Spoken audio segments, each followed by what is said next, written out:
Olá pessoal, dando continuidade, nesta semana a gente vai trabalhar, vamos começar na verdade a trabalhar nossa segunda unidade, que segundo aquele nosso planejamento é para trabalhar com interfaces, eventos, programação gráfica. E uma das primeiras classes que nós vamos trabalhar nesse sentido, lembrando aquele conceito de classes, objetos, é a classe de Option Pane. Vamos tentar fazer vídeos curtos. Nossa ideia é sempre ter uns vídeos curtos com um foco bem específico para vocês sempre que tenham dúvidas possam voltar, revisitar o vídeo sem necessariamente ter que ver um vídeo muito longo. Nesse primeiro vídeo nós vamos trabalhar com aquela ideia de entrada dos dados. Então, como nós poderíamos fazer se quiséssemos trabalhar com o cálculo de uma soma, por exemplo, o que nós precisaríamos fazer? Nós tínhamos visto anteriormente que nós poderíamos usar a classe Scanner,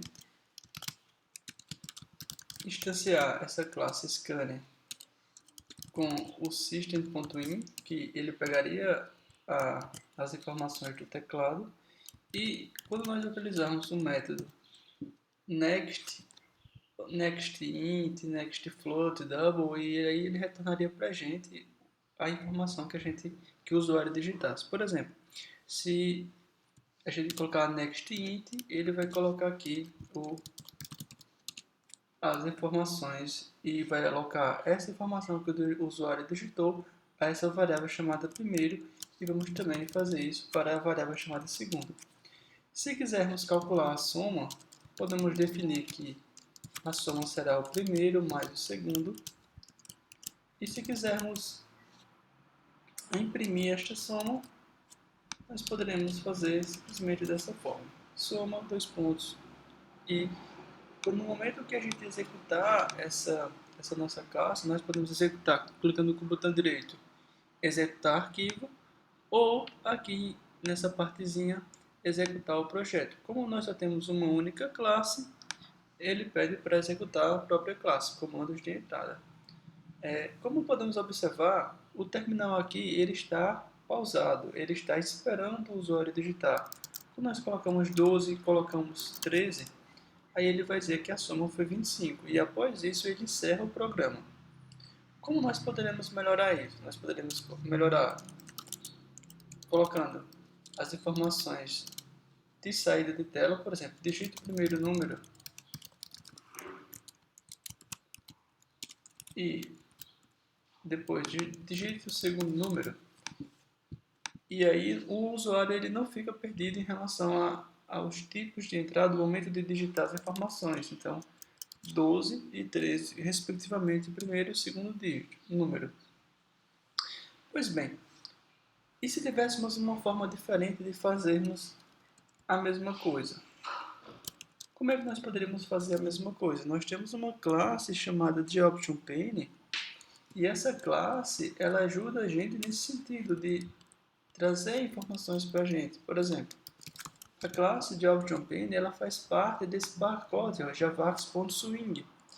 E essa classe, na verdade, esse pacote é o pacote que a gente vai trabalhar dentro dessa nossa unidade. Então, se vocês observarem, nós temos aqui uma diversidade muito grande de métodos. E o primeiro método que nós vamos estudar é esse método inputDialog. E esse método inputDialog, nós podemos passar uma mensagem aqui.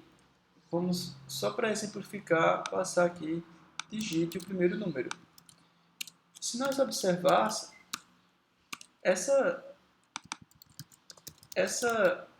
esse método, ele retorna para a gente uma string com a resposta. Vamos observar qual é a resposta que ele mostra. Essa resposta que ele mostra aqui para a gente, nesse caso a gente está só exemplificando as formas de se fazer. Então, ele vai mostrar, vamos observar aqui, no momento que ele executa, ele não aparece aqui no terminal, ele vai aparecer essa telinha bonita aqui para a gente, ó.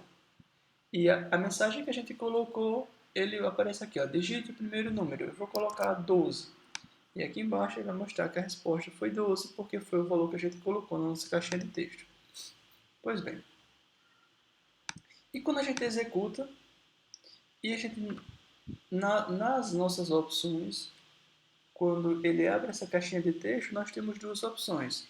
Digitar um valor e clicar OK, ou simplesmente clicar em cancelar. Quando a gente clica em cancelar, o valor que ele fica é nulo, ou seja, o valor que veio para essa variável foi nulo. Então, nós podemos trabalhar, fazer este mesmo exemplo da seguinte maneira. Eu vou guardar o primeiro número, vou guardar o segundo número, e agora nós vamos fazer essa mesma ideia.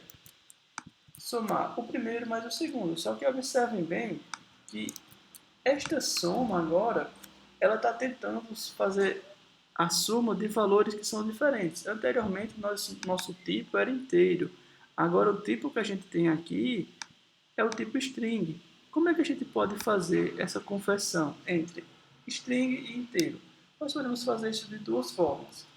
A forma mais simples, vamos dizer assim, é fazendo da seguinte maneira. Nós temos dentro da classe integer, dentro não, como método da classe integer,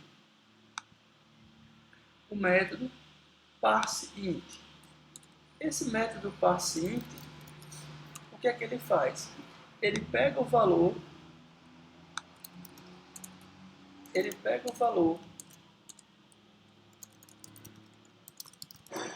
que está em string e vai converter ele para um valor em inteiro. E a gente vai fazer a mesma coisa tanto com o primeiro quanto com o segundo número. E esse segundo número é esse número que o usuário vai digitar aqui. Pois bem, agora a nossa soma já não é mais entre primeiro e segundo, mas sim entre primeiro número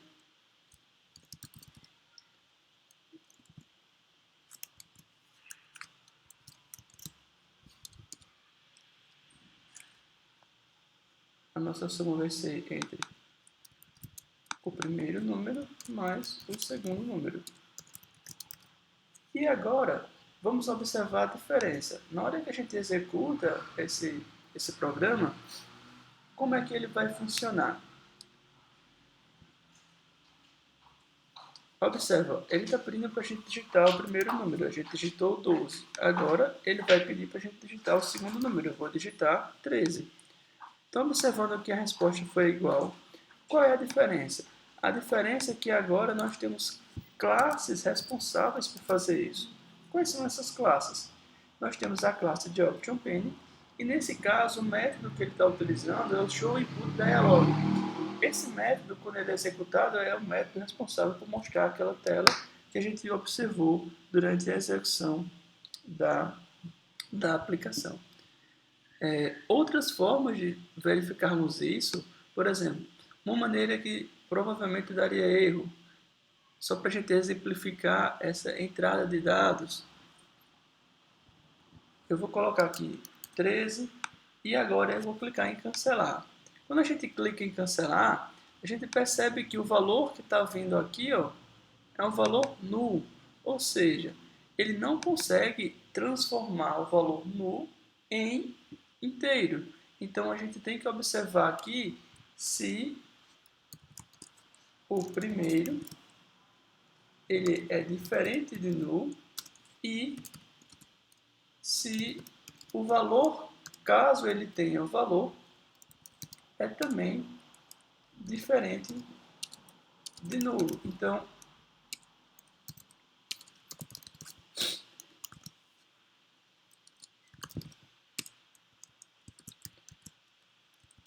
Então, ele só vai fazer essa verificação caso